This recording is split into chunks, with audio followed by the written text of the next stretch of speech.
Hello, beautiful souls. How are you all doing? I hope you all are doing well.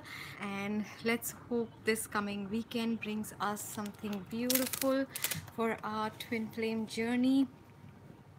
Well, a lot of planets are supporting a lot of things. So let me start with a quick message for the twin flames who have been in separation for quite some time and have been somewhere beginning to lose hope, lose faith, something like that. We all go through that. Um, it's a natural progression. It is a stage that most twin flames do go through, and you will come out of it. But the good news is, for some, I cannot say it for all, and I cannot give it as a guarantee, but certain energies and certain planetary alignment are in such a manner right now that it is supporting uh, reconnections, reconciliations. For some form of communication, you might find them knocking on your door.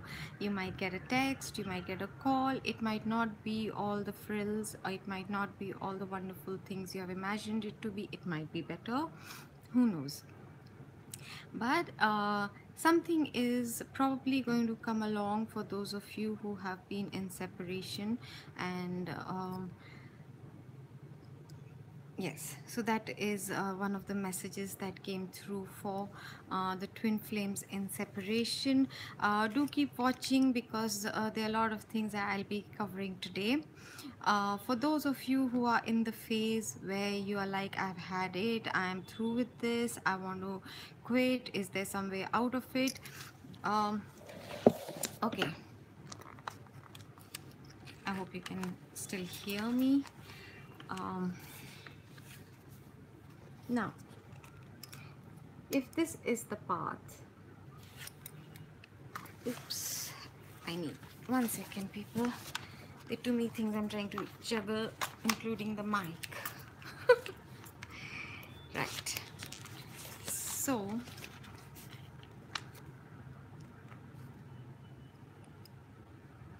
if this is your twin flame journey, and this is supposing going towards your union or continuing whichever way, doing your inner work and things, and this is supposing the path that says exit. Like on a road, you come across a fork, or you come across a road sign which gives you the form that you can go this in this direction to reach here, and take that to get off the highway, or to go in another direction. And if you do choose to, and let me give the disclaimer, this is my understanding, this is my belief, and it may or may not resonate with you. Go with your own truths, and it will be revealed to you whatever is your truth to be followed. All right, this is for those who are going to resonate with my template, my journey, those who resonate with my vibration, my energy, for who I am kind of mentoring or helping along this journey. So if it doesn't resonate with you, just ignore it. And if you do choose to take this and say, I want to get out of this particular relationship with my twin flame, I'm finding it too hard, uh, that is actually not something that is a reason to give up. You can pause, you can rest, but you cannot just quit on a spiritual pathway, right? What happens is you will find yourself going ahead for some time, and sooner or later you'll find yourself back to the exact same spot, question or situation in life where you had actually decided to split, and you can keep going round and round in those patterns, which a lot of the divine masculines are going through, because they did not want to stay and work on the relationship. um, they chose to run because they found the energies uh, very difficult, too intense. Maybe they felt they did not deserve so much love.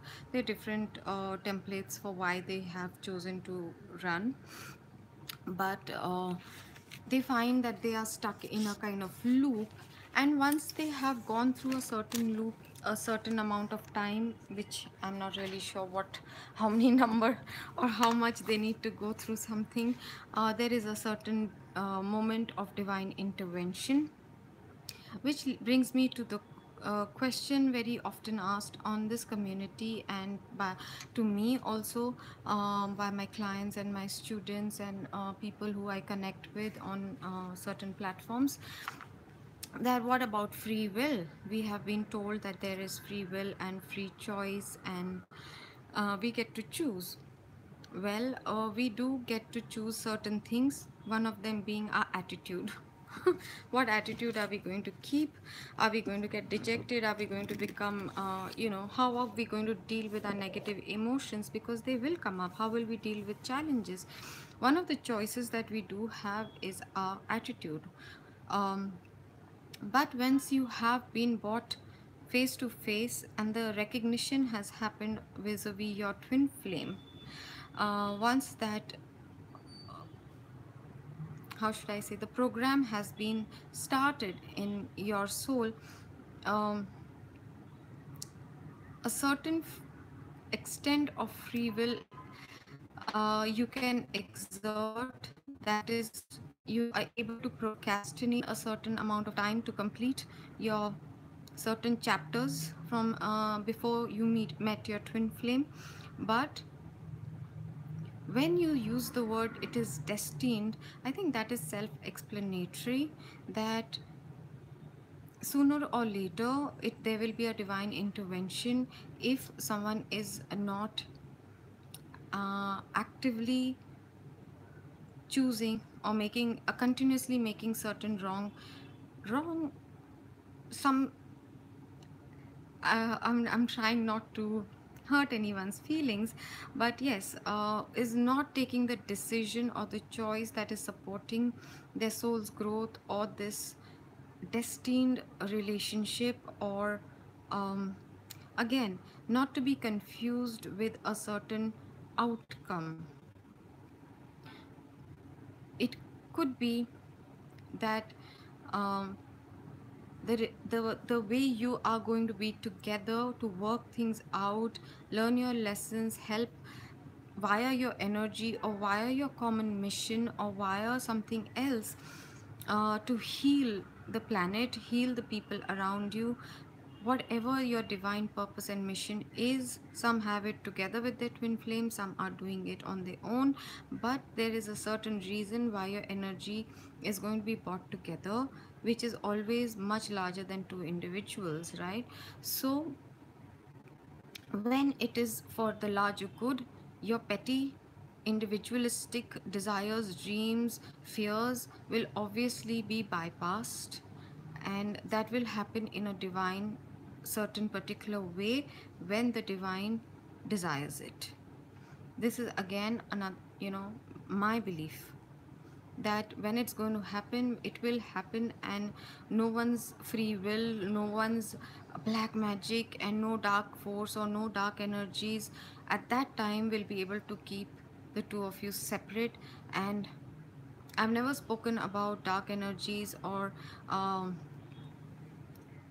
certain manipulations, certain influences being wielded on either one or both of the twin flames to keep them apart, but it is definitely there.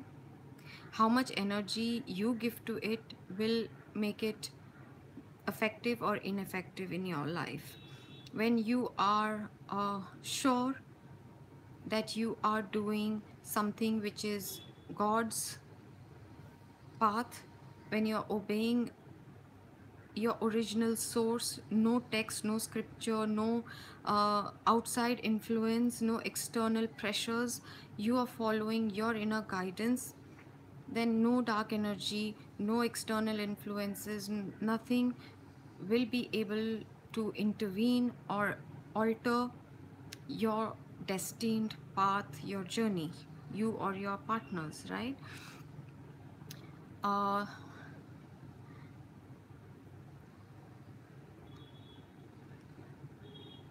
okay, for that is one of the reasons why it is very very important for everyone who's walking on this path to do a few things. Okay, first and foremost, if there was something you were to start your journey with, is of course there are several things we keep saying, but one of the most important ones is know thyself, and to thine self be true at all times, unapologetically, without compromising.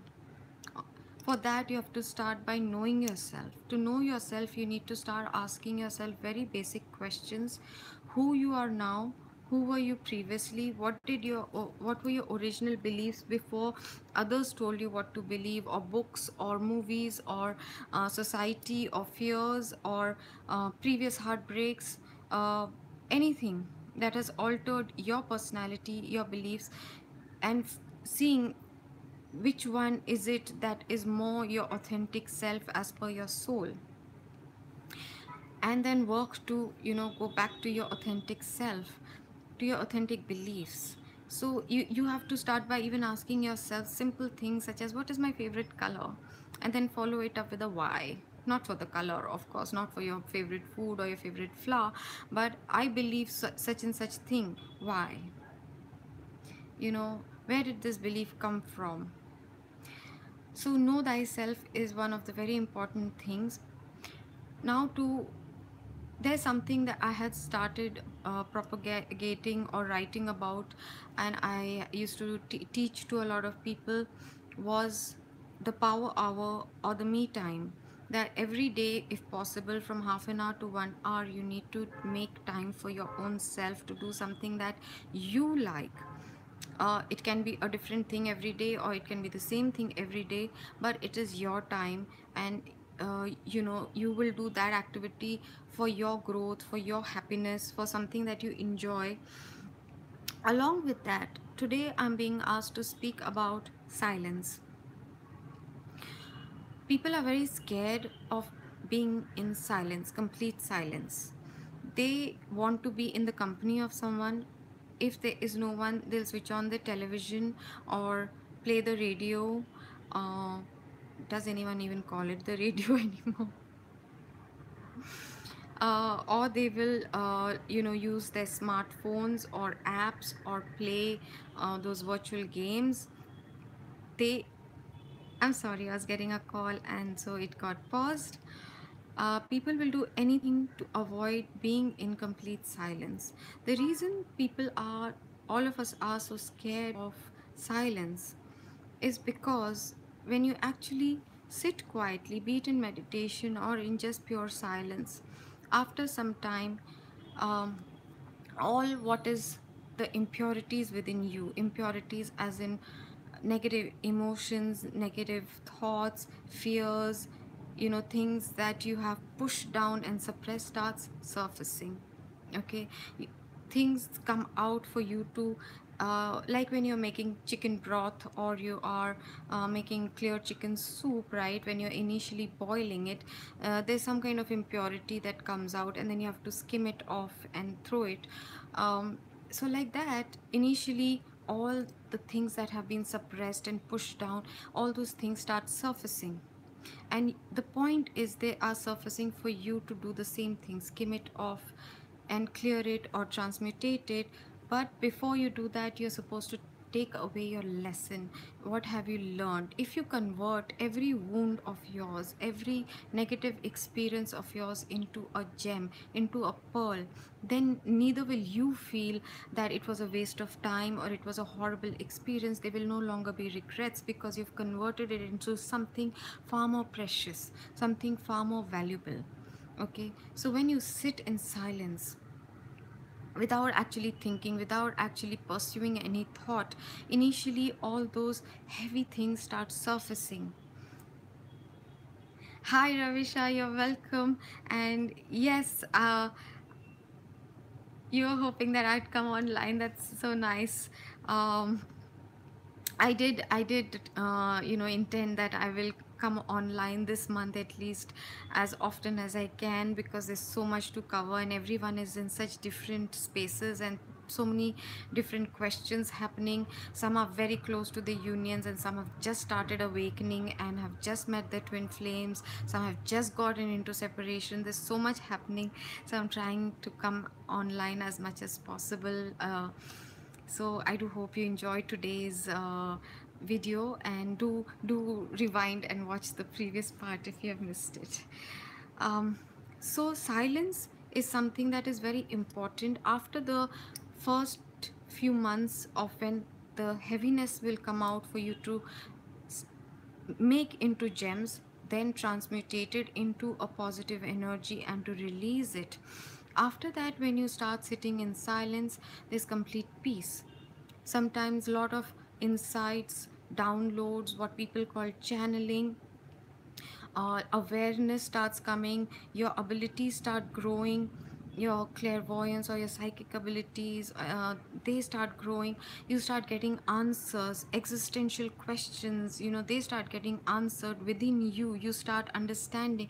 You're guided to certain books, to certain information. It just comes to you in a magical form, and which adds to, you are led to such YouTube videos where you would probably get your answer. Things like that start happening, and the more you start, and then comes a point when you don't even have those many questions, and a peace descends upon you. And at that time, your body starts soaking up the energy for a very different reason, and you start becoming what is a light body.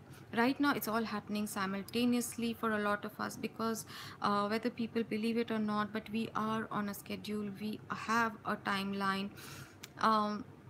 So when people say that our twin flames on a kind of, how do we get umpteen amount of years or chances? Well, I have not yet received any divine guidance on this, but per se, but we do get a lot of chances, because it is a very difficult path, and it is, not as per human understanding of uh, it's taking too much time. It is about how much you have to clear out, how many lessons you have to learn, how much you're able to process, and a lot of things like that. How many more experience do you need? What are you still not being able to let go? And so, but there is a deadline kind of.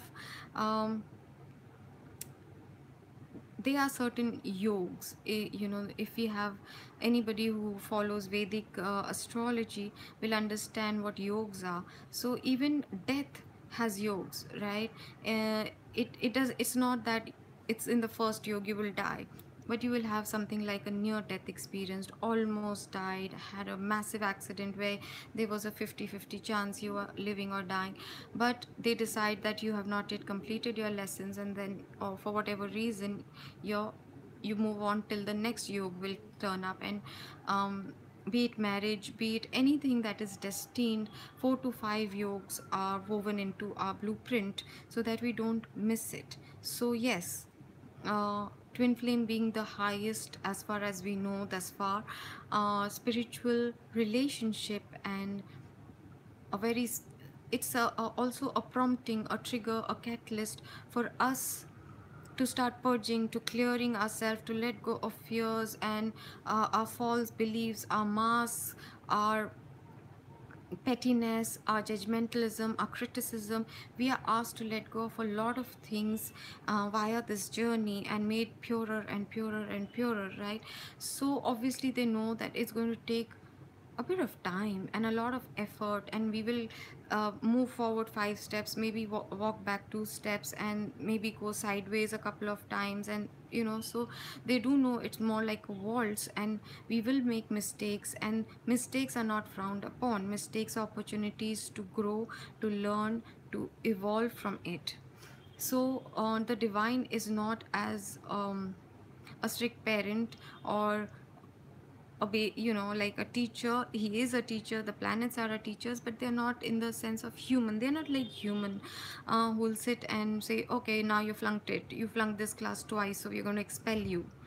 No, they keep giving us many, many, many chances. It's the humans that get impatient. So, as a light warrior, as a twin flame, as divine partners, as star seeds, indigos, crystals, whatever you associate with blue rays, patience is a virtue that has to be inculcated, and patience equal to what probably angels have, because we are angelic beings in training, right?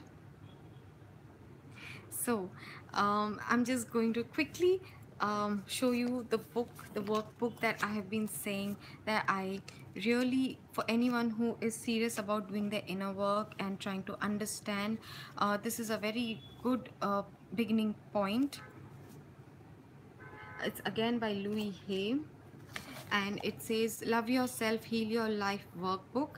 Based on Louis' best selling book, You Can Heal Your Life.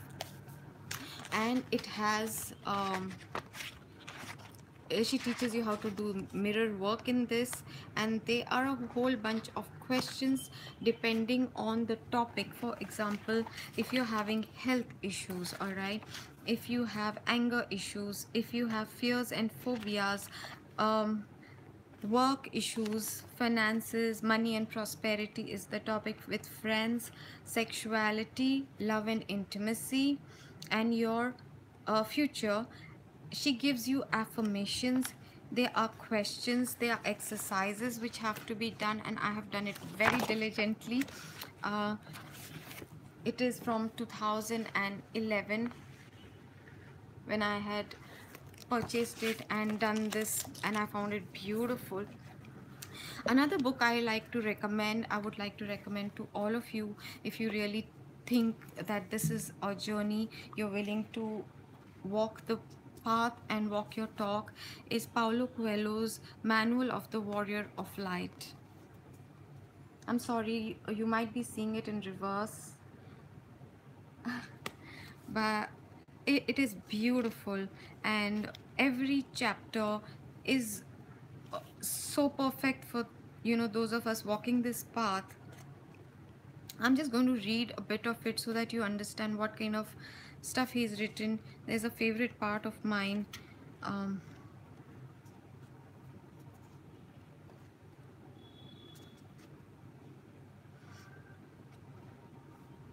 this might resonate because those of us who are in the middle of a journey. Sometimes the warrior feels as if he were living two lives at once. Sometimes the warrior feels as if he were living two lives at once. In one of them, he is obliged to do all the things he does not want to do and to fight for ideas in which he does not believe. But there is another life, and he discovers it is his dreams, in his reading, and in his encounters with people who share his ideas. The warrior allows his two lives to draw near.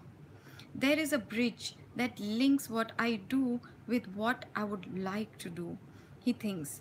Slowly, his dreams take over his everyday life, and then he realizes that he is ready for the thing he always wanted. Then, all that is needed is a little daring, and his two lives become one. Isn't that beautiful? So this is a beautiful book. You will find a lot of things that will make you think and reconsider what you have been taught. I'm not saying it is a gospel of truth, but it is a beautiful place to start. You know, why should we start from scratch when someone else has already done a little bit of work for us, right? You can build on it. You can grow from there. Now, this is again something very important, I feel. These are the commandments that no warrior of light can obey. No warrior of light can obey, okay? First, God is sacrifice. Suffer in this life and you will be happy in the next. False. Second, people who have fun are childish. Remain tense at all times. If you're a real light worker, you will know the importance of humor, the ability to be able to laugh at yourself in the most serious moments of your life, the importance of seeing the lightness in everything that everyone seems to make out to be a matter of life and death.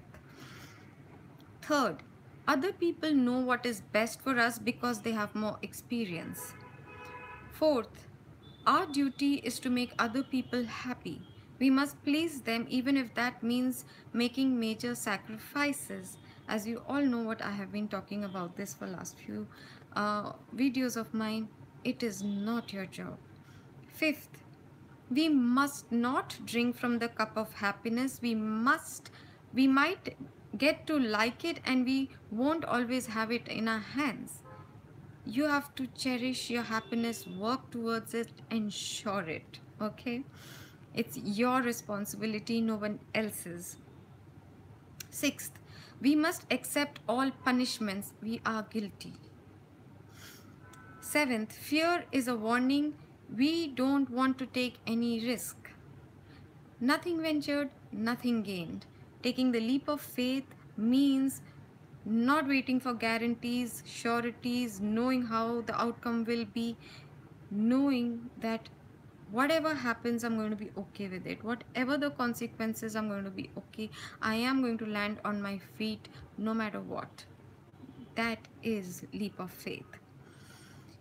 These are the commandments that no warrior of light can obey. That's, so they are very small little chapters and they are beautiful.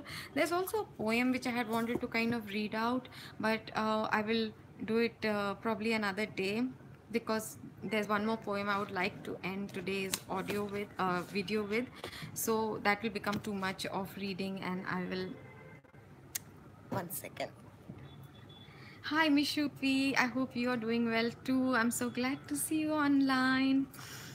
So now some of the things that we are going to be talking about. I can't believe it's already 27 minutes in, because there are a lot of topics today. And before I start forgetting what I had channeled, because last night my sleep was almost interrupted several times because so much was coming on.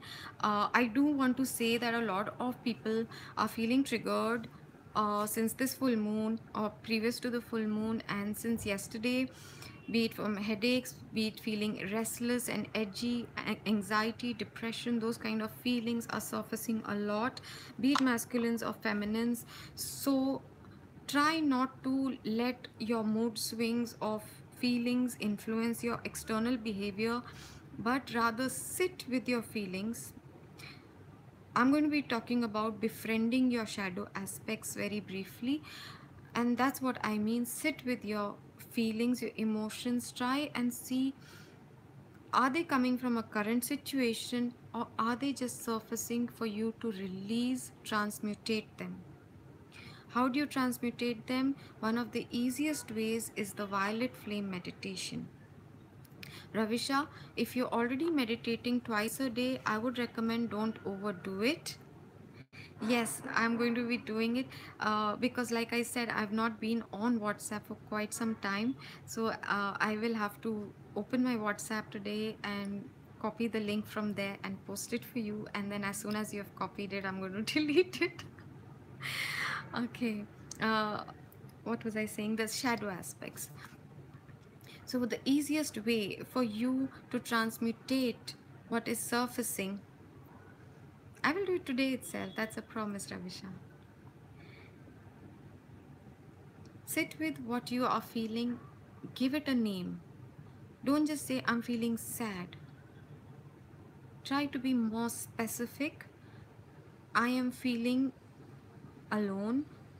I feel no one understands me. I feel misunderstood, or whatever it is you're feeling. I feel rejected. I feel I'm not needed. I feel I'm not important. I feel no one stays.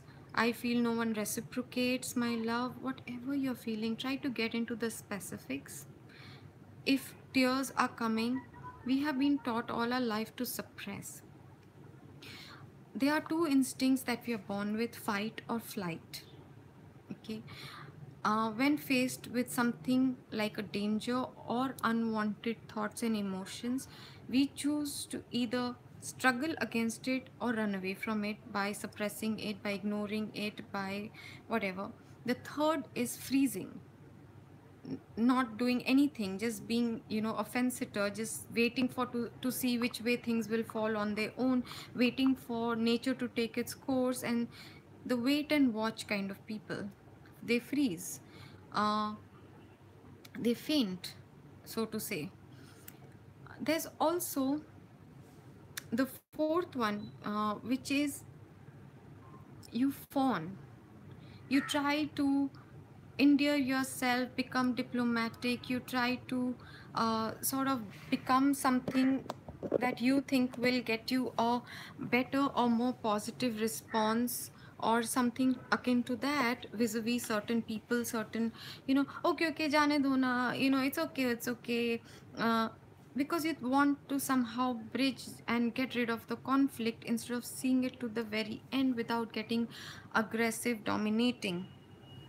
So, dealing with your shadow aspects, it is not that you're supposed to get rid of all your shadow aspects. First of all, what are your shadow aspects? Your shadow aspects are those parts of you which you'd, sorry for the exaggerated sentence, but you'd rather die than let anyone see those sides of you.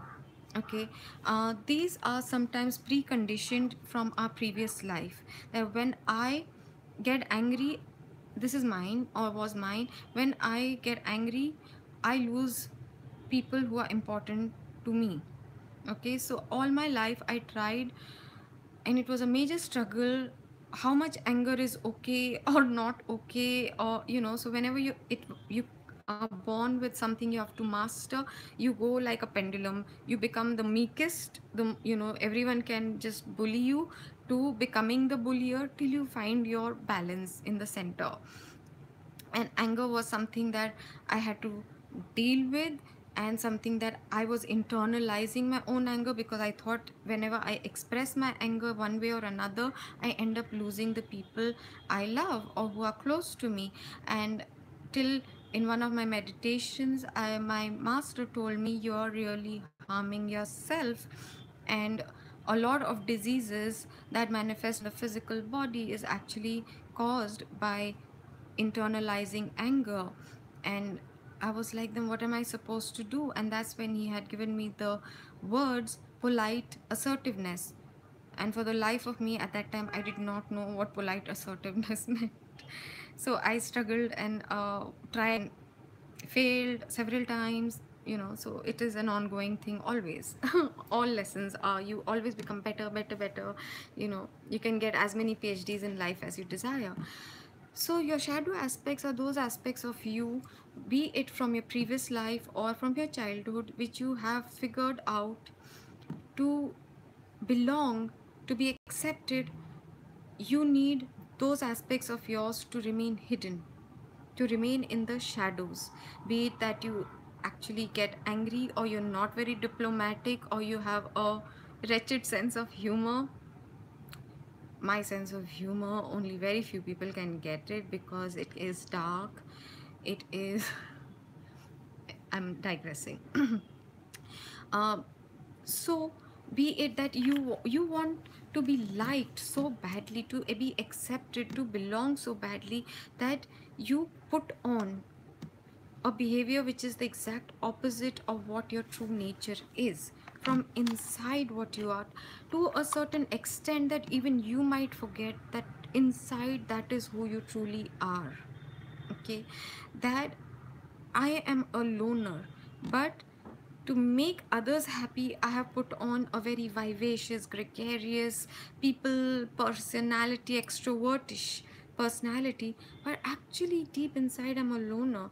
I like one or two people who I'm close to, but not really an extrovert. That is a persona, a mask that I have put on, because that makes me popular and well liked, and people accept me far more willingly than when I'm acting like an introvert or showing them my true nature, my true color. So we have to start befriending, of course, after releasing and clearing our anger. Does it mean we'll never get angry?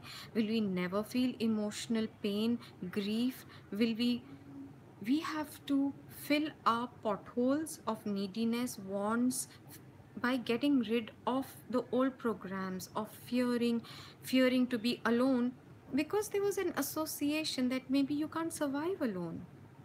But now, the more empowered you become, the more independent you are, the more you realize I'm capable of not only looking after myself, but in fact, I'm looking after so many people around me one way or another.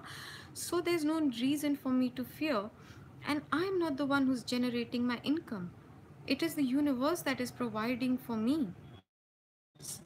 Maybe some of my luxuries are not being met right now. So, but I am being looked after, I am being provided for. I am being taken care of. I am not really alone. I have my God and Goddess. I have my masters. I have all the angelic beings around me. I even have those who are close to me and have now crossed over, and they're always in communication with me. Once I get over my hesitancy, once I get over my fears of the other realm, once I'm willing to let the veils be lifted off, when I'm okay opening my mind and trusting myself, trusting God, trusting my intuition, trusting my insights, you stop feeling that you're alone, lonely, and that just life is happening randomly. You will be able to deal with your shadow aspects much better. Okay, the thing is, you have to eventually befriend your shadow aspects. You have to not kill your ego, but rather befriend it in such a way that instead of it being the driver of your chariot, your soul is the charioteer, and your ego, mind, and heart are the three horses which have to go in the same direction. I hope that kind of makes sense, right? Now, the violet flame is a very, very crucial, a very important tool, but I will share with you, those of you who are on twin flames, you might resonate more with a crimson flame that was given to me a few months back. I'm trying to see if I have the shade of it. You know, crimson as in red, red mixed with orange. Okay, and it works in the same principle as, this is orange. I'm trying to see if I have something which is crimson. uh I'm sorry, I should have bought that.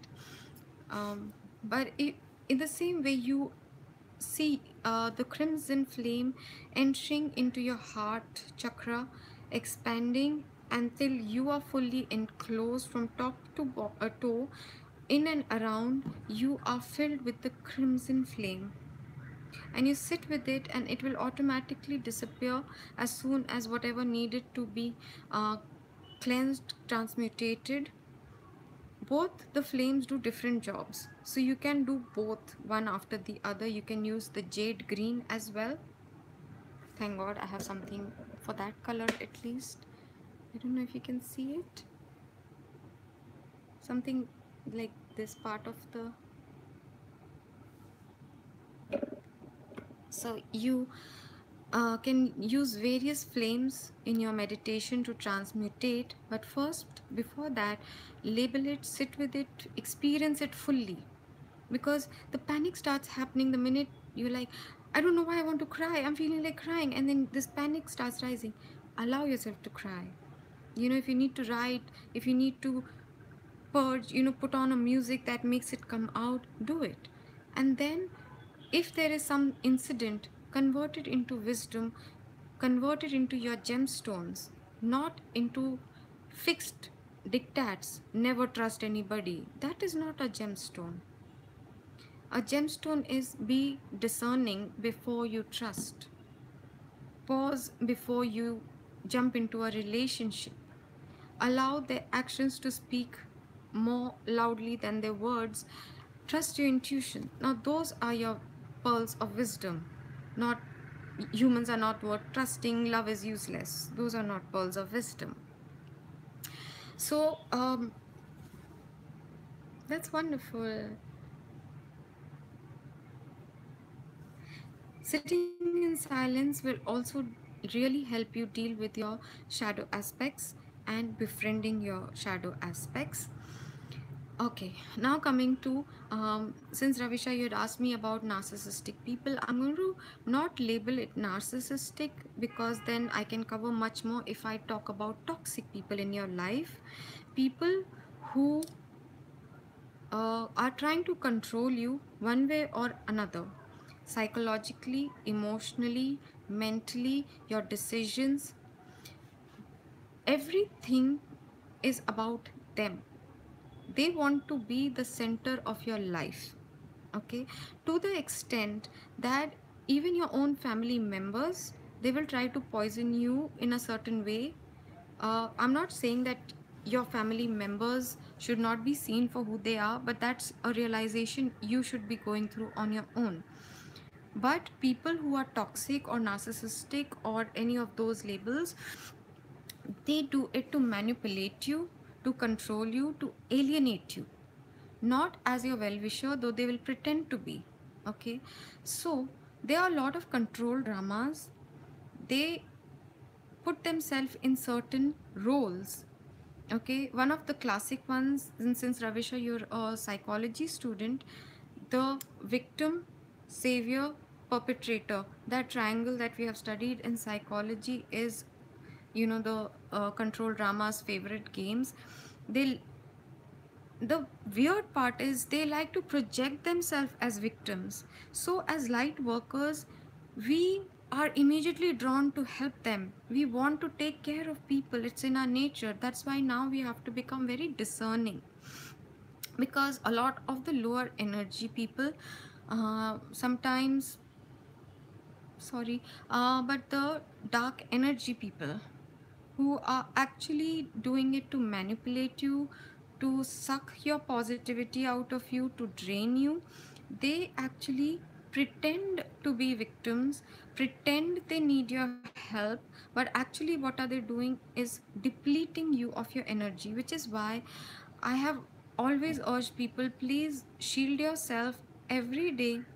If you can take the golden shower every day, in your visualize the golden diamondy shower, to please also cut cords very often, because they drain you.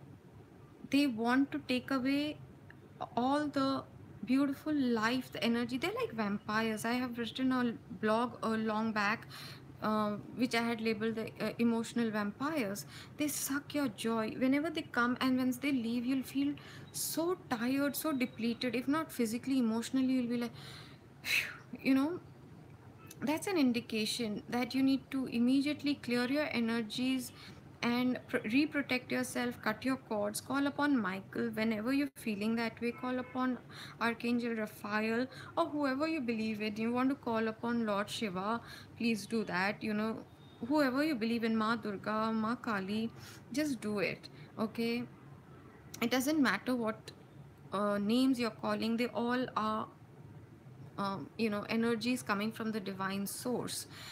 So one of the lesser known tactics that these toxic people use is they intimidate you, and they swing between using threat or inquisition, which is asking you questions rapidly. What are you doing? Where are you going? Why this? Why that? And putting you always on the defensive. They use deflection. So if you catch them in a certain thing, they will deflect, or they will point the blame at you. Okay, and you'll get so busy trying to explain to them that what you were trying to communicate has got completely out of the thing.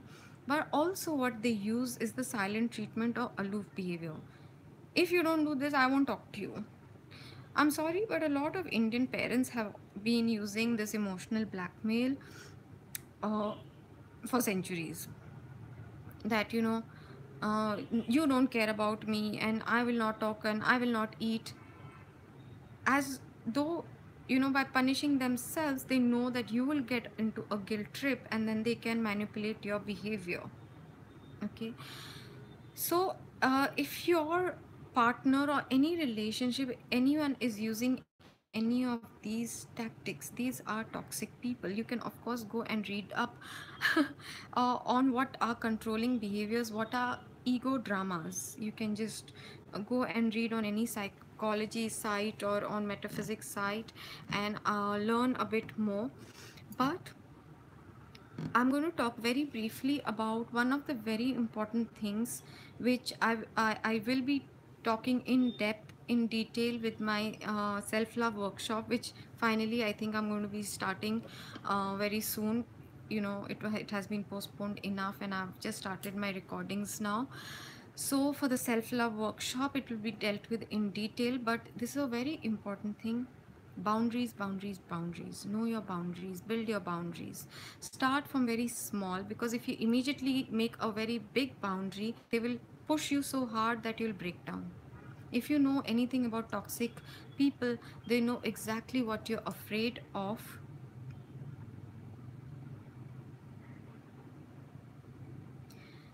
Um,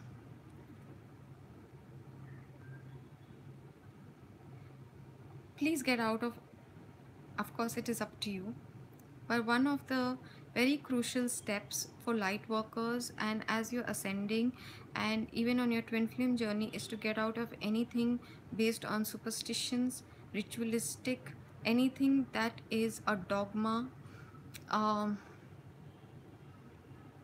I hope that has answered your question, because I don't want to, on a public platform, say something which, you know how people love making controversies out of nothing.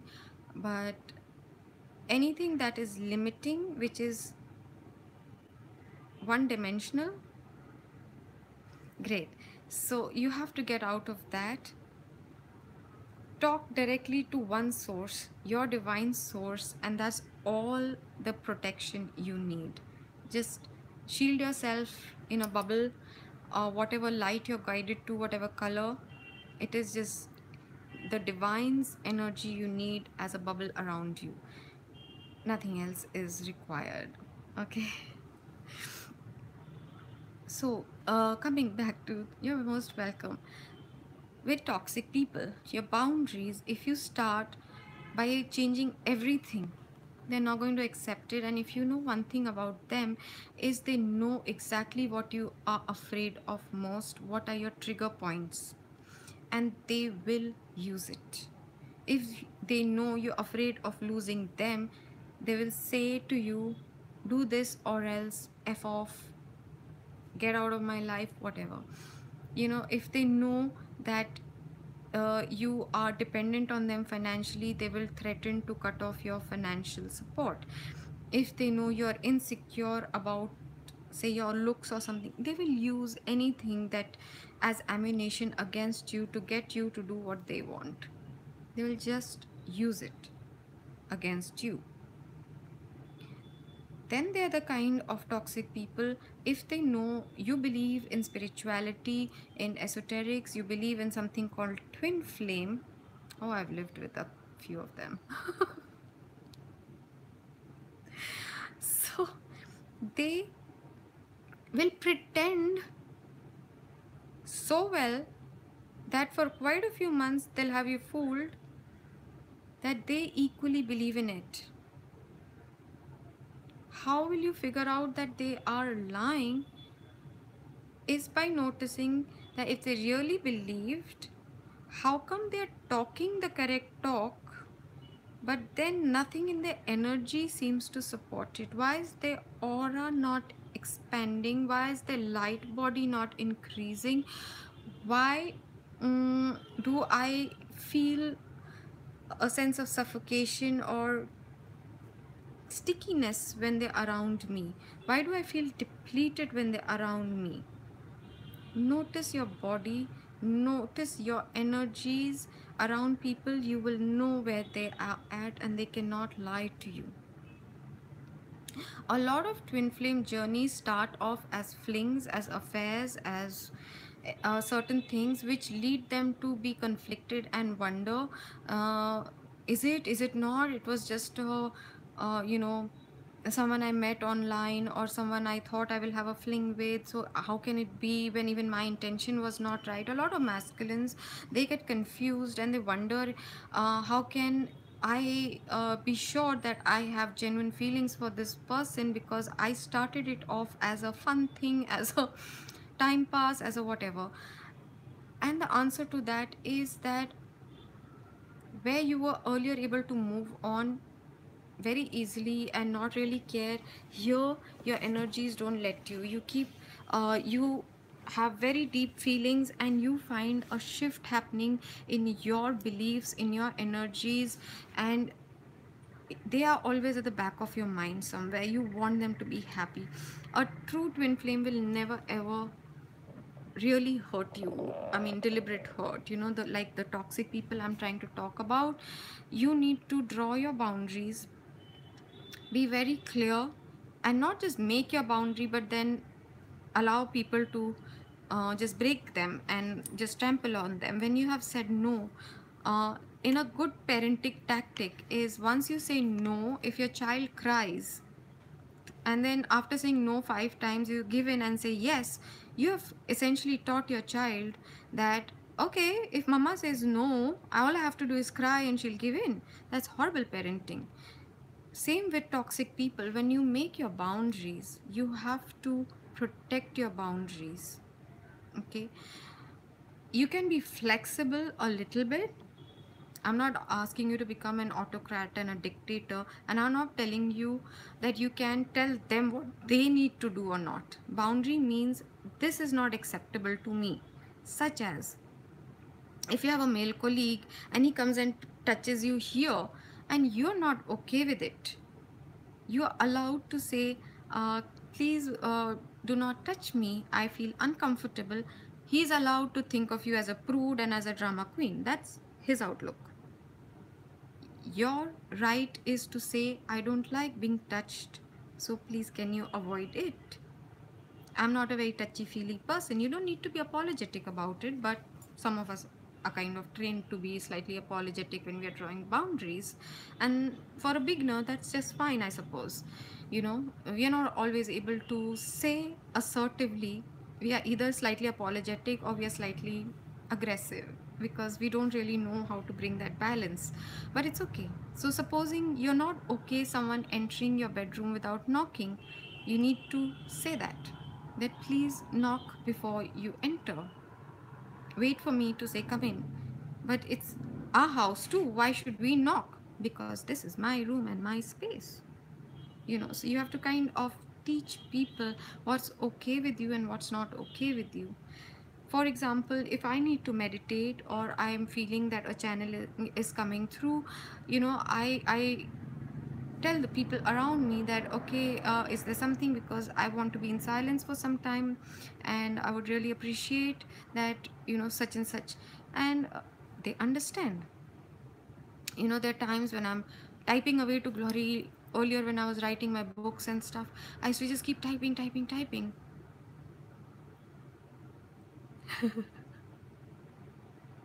Well, punching is the aggressive which we are not supposed to get, right? We have to learn to communicate effectively, assertively, and not in a critical, judgmental manner, because a lot of times people are actually doing it innocently. They did not really have a bad intention. I think people are misreading a lot of body languages now, because now there's no clarity what's okay, what's not okay. A lot of times a lot of jokes are fine, for me at least, and then someone says, oh my god, so and so sent me such a joke, and I'm like, so what's the big deal? Not everything has to have a hidden meaning and agenda behind it, right?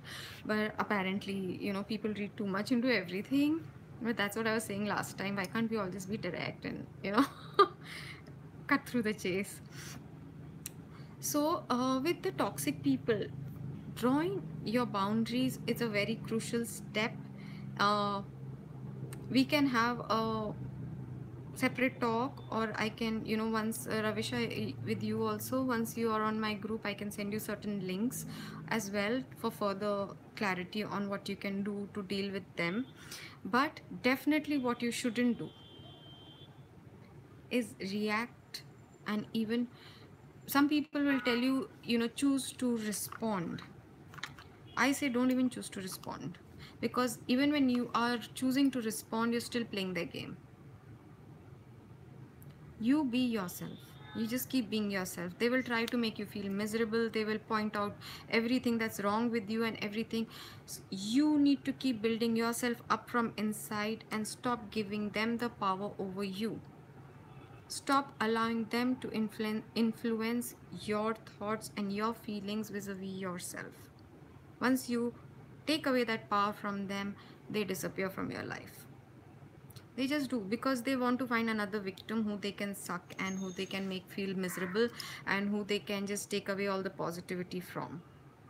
Because for them, they are like those vampires. They need to feed off other people's positivity, or and they have a radar to check for a vulnerable girl or a vulnerable person to make into their victims who they can suck the joy out of and control and manipulate. And the essential one agenda of every toxic person you'll come across is they want you to somehow serve them, make them feel good, feed their ego, provide for them, do things to make them feel wonderful, while they can kick you through words, through actions, make you feel lesser than, make you feel unworthy, make you feel like you're useless, you are the worst thing on earth, you're indisciplined, you are this, you're lazy, you are ugly, you're fat, you're too thin, you are too old, you're too young. Everything is wrong about you all the time, all the time. So they use they hold over you to control you, to serve them. So stop serving them. What they need from you, just stop giving it to them, and they'll slowly disappear. And then you really need to work on healing yourself, because they leave deep dents in you. They do. So you have to really take help, be it from books, from psychologists, from therapists, from energy healers. um, you know Meditation, yoga, and good diet is of course the basic foundation. Drinking a lot of water is a foundation, but sometimes we need external help. Sometimes we need to hear even our own words, something that you might have said to your friend, and when they say it back to you and you're like, I know this, why am I not doing it, right?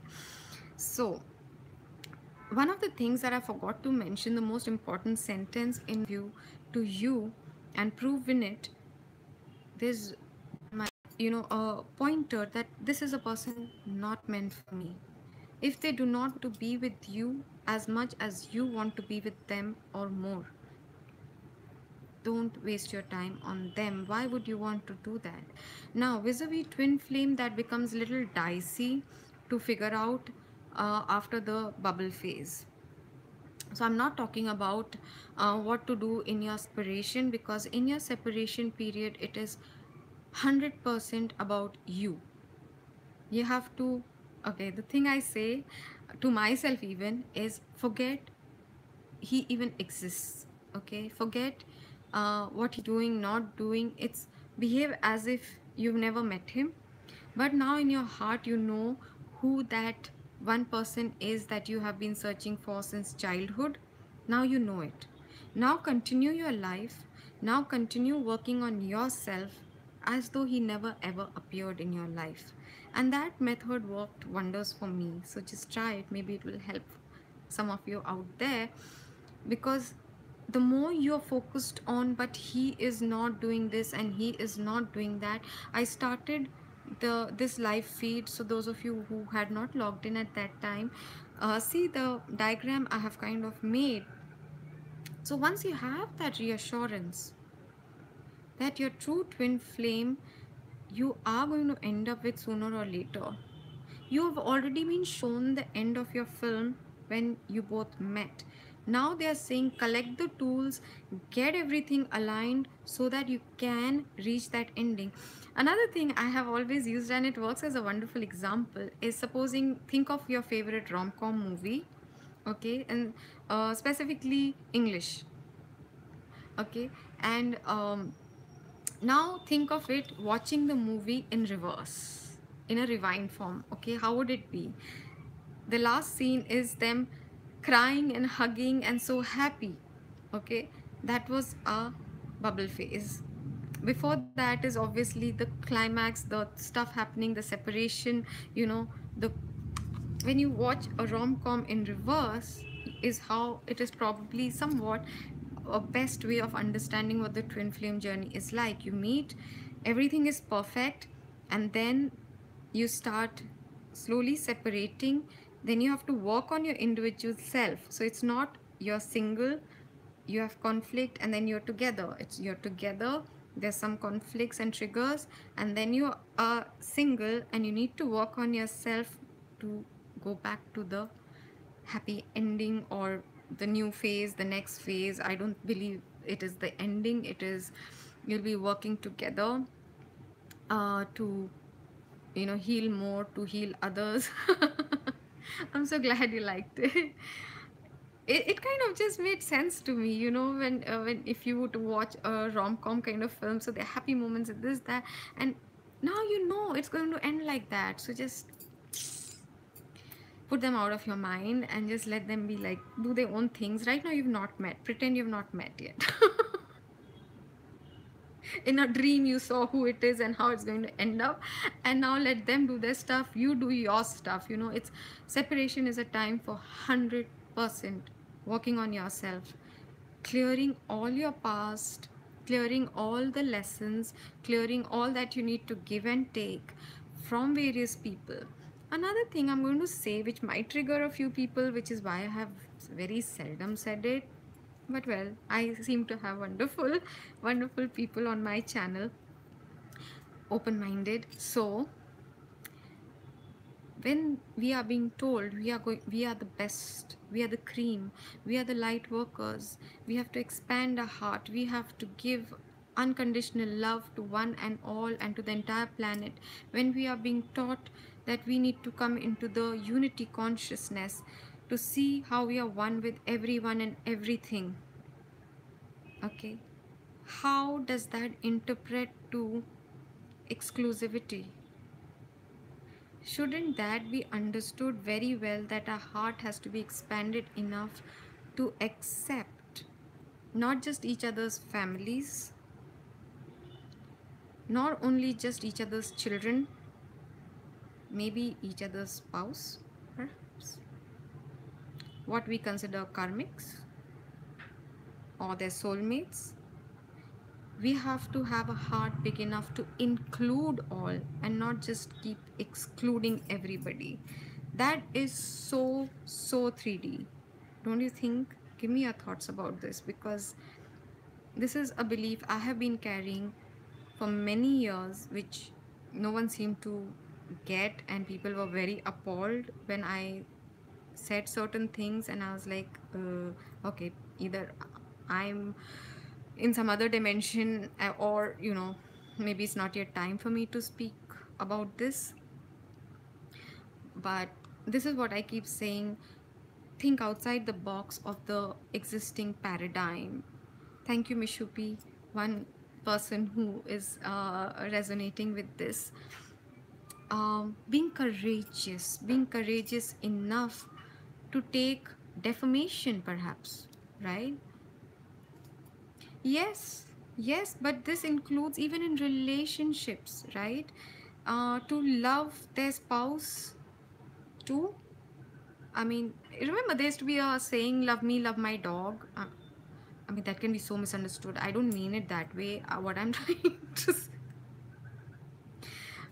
when you love someone, you love everything that comes with them.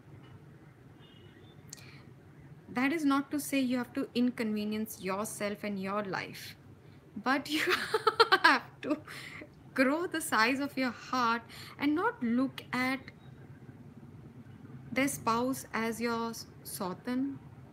You know what I'm trying to say? It all sounds so dramatic and filmy. Is there a word for that in English? The co, I don't know what it's called.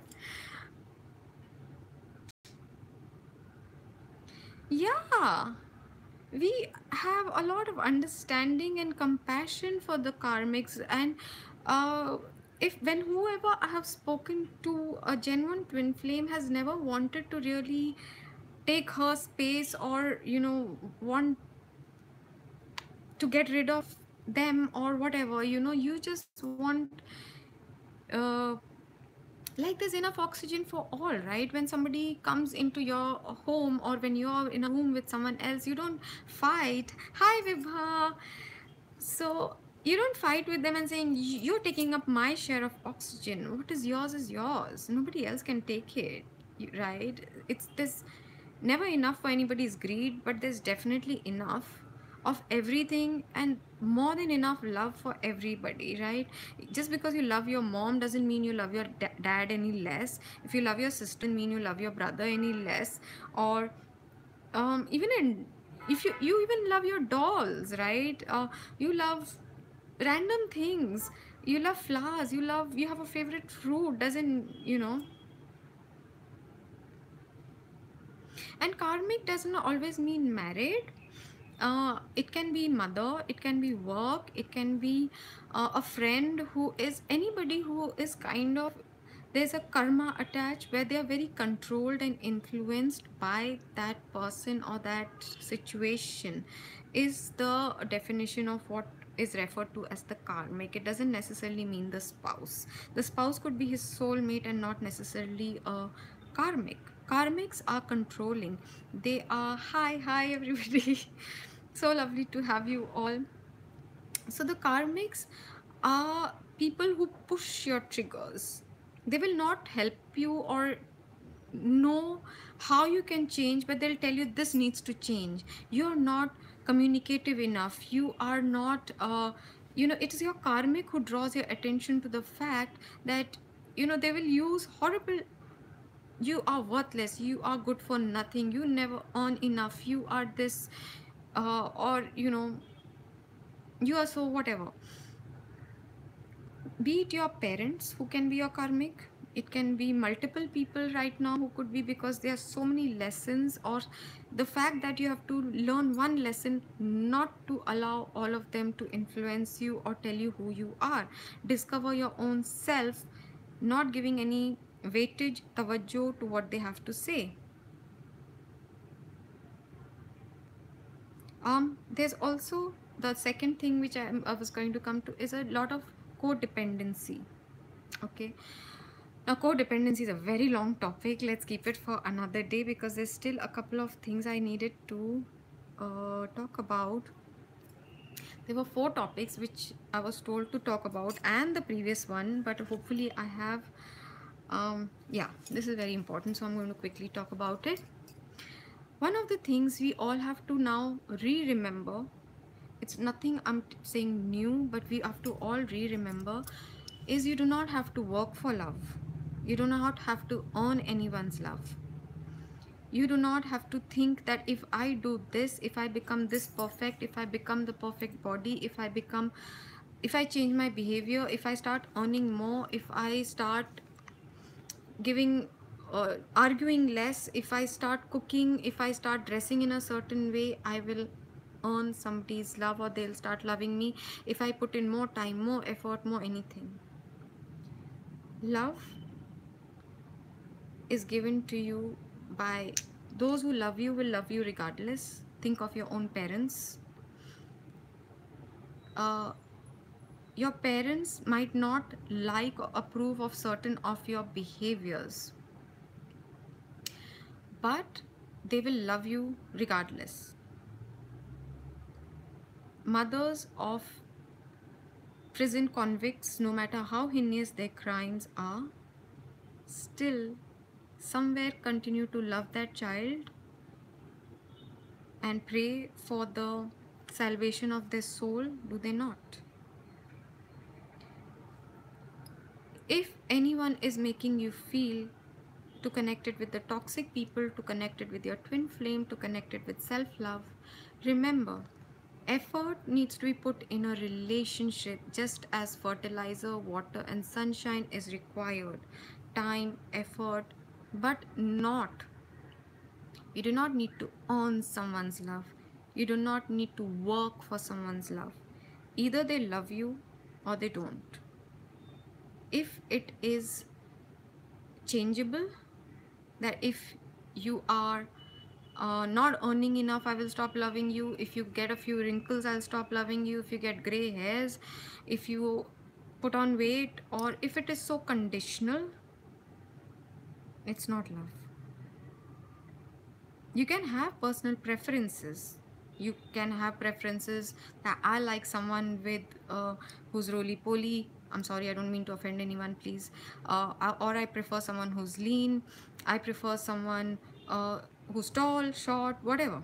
You're allowed to have personal preferences, because that doesn't become your diktat. You're not enforcing it on other people. You're not saying everyone should follow that prototype or preference of mine. I like mangoes. Doesn't mean someone who likes lychees should not like their personal favorite fruit, or someone if they like papaya. Okay, it's great for you, but papaya is not my thing. So, um, I'm not forcing anyone else to have a preference for mango, right? So I'm allowed to have a personal preference as long as I keep it to myself. I'm not uh, forcing anybody else, start having mangoes, you must try mangoes, you know it's the best fruit on mango. Oh, not, no. We are allowed to have personal preferences, and we are allowed to change our mind too, you know. For the first time, if you have strawberries and you're like, doesn't mean you're being disloyal to your mangoes. Drool. You remember the ad, aam aadmi ki, aam janta ki, aam. Oh lord, how much I had laughed, because at one time I was like that about mangoes. I could have mangoes for breakfast, lunch, dinner, and I used to actually do that, you know, and go off all food except mango amras, and have mangoes and pulp of mangoes, and anything my mother was discarding, I would be like, no, why give me the good, please, I'll suck on it. I was crazy for mangoes, and I think I finished my quota of mangoes, because now there's very seldom that I get to eat mangoes now. So don't try to work for someone's approval, someone's love, and just love yourself, love others, and the person who's meant for you is 100% going to come to you. And I poem, but I think it's already 73 minutes. Time flies when you're having a good time, right? So do leave me your comments, your questions, and this month I will definitely be coming on as much as I can. So I think we'll catch you tomorrow as well. Yay! So do leave me your likes and do share. I think someone did share, because suddenly my viewership went up. I'm so grateful, and I've crossed 50. I know people share, they celebrate when they reach thousands and lakhs, but I'm grateful for my 52. I love you all, and I leave you all with a lot of love and light. Do keep sharing, and do send me what your personal stories, your whatever, so that I can address it. And there's a certain reason why I've not been talking specifically about thank you, karmics and stuff, because I thought people would be too sensitive about it. But what needs to be addressed needs to be addressed, and we'll do that, right? So I look forward to all your feedbacks as well as your questions. And Ravisha, thank you so much, because you always have so much positive things to say, and you share so openly. And Mishupi, to you too, you have always been so wonderful. And my Vibha, you I know you will watch this later, and that's here you are. No, please do watch it later. I'm sure you're going to find some message that resonates with you. And I love you all. God bless you. Thank you.